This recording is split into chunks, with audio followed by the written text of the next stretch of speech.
Oui, alors je m'appelle Corinne Tukoula et j'ai été expatriée, j'ai 57 ans et j'ai été expatriée pendant 15 ans, en fait non-stop, très jeune, je suis partie très jeune en expatriation à l'âge de 24 ans et j'ai vécu 5 ans à Abu Dhabi.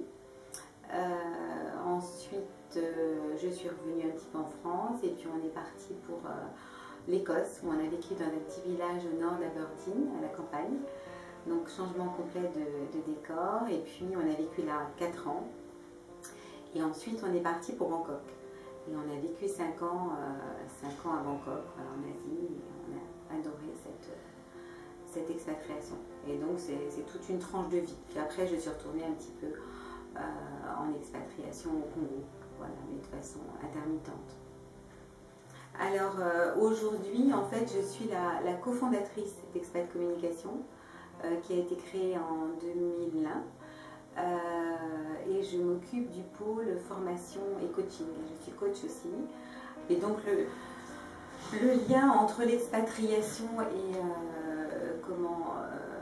et expat communication, je pense que c'est évident en fait. Je pense que j'ai capitalisé sur mon expérience de conjoint expatrié pour aider Sabine David à créer Expat Communication. C'est elle qui a eu l'idée du site femmexpat.com et ensuite on a créé ensemble notre société et c'est vrai que le premier stage que j'ai lancé, ça a été un stage de préparation à l'expatriation pour les conjoints. C'était évident que voilà.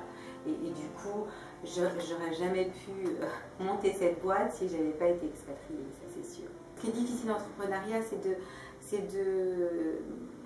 de toucher à plein de domaines, d'être à la fois, de savoir lire son bilan, de pouvoir faire des contrats, quand il s'agit d'être à la fois d'avoir l'aspect juridique, RH, de faire du commercial, de monter des films de formation. Au début, on touche absolument à tout. Et alors c'est passionnant, moi j'aime bien ça, j'aime bien cet aspect-là, mais en même temps c'est très stressant parce qu'il y a des domaines où on n'est pas compétent. Et c'est, je pense, très important de se faire seconder, mais au début on n'a pas forcément non plus l'argent pour avoir des experts dans tous les domaines. Moi j'ai pas trop hésité, donc je pense que si on a une bonne idée, et surtout si on est bien entouré. Moi j'ai monté cette boîte parce qu'on était deux. Je pense que j'aurais été incapable de la monter seule.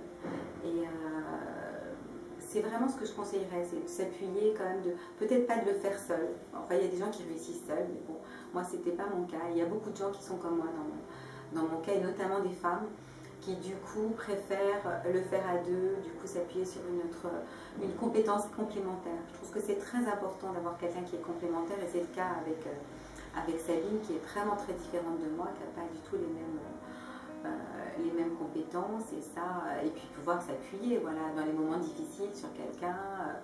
Je pense que le fait qu'on était à deux, ça a été énorme. Je pense que pour se lancer, il ne faut pas avoir peur de l'échec.